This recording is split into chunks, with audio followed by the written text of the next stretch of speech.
Quel âge aviez-vous quand Pelé gagnait la Coupe du Monde en 70? J'avais 15 ans.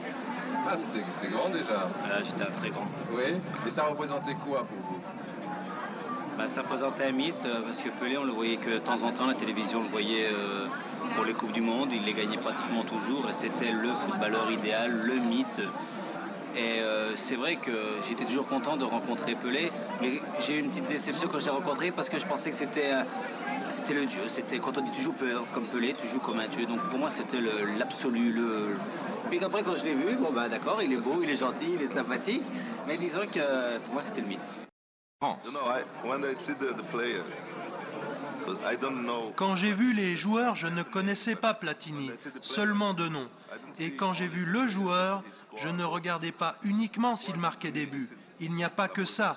Ce qui était aussi important pour moi, c'était sa position sur le terrain, son excellent contrôle de la balle. J'ai regardé et constaté qu'il jouait aussi des deux pieds et qu'il possédait un bon jeu de tête.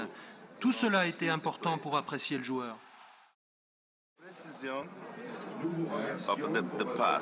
La précision de la passe, c'est fantastique. Précision des passes.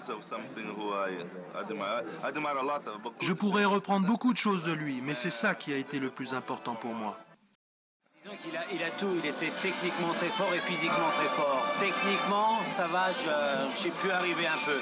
Mais physiquement, si j'avais eu ses qualités de saut en hauteur, de course, de résistance, de puissance musculaire, j'aurais peut-être été un tout petit peu meilleur. On a fait le tirage au sort de la Coupe du Monde. Mais moi je suis content de le voir et j'aime bien être un peu à ses côtés parce que je le vois comment médiatiquement il vit. C'est formidable parce qu'il a toujours le sourire. Alors il faut que j'apprenne ça.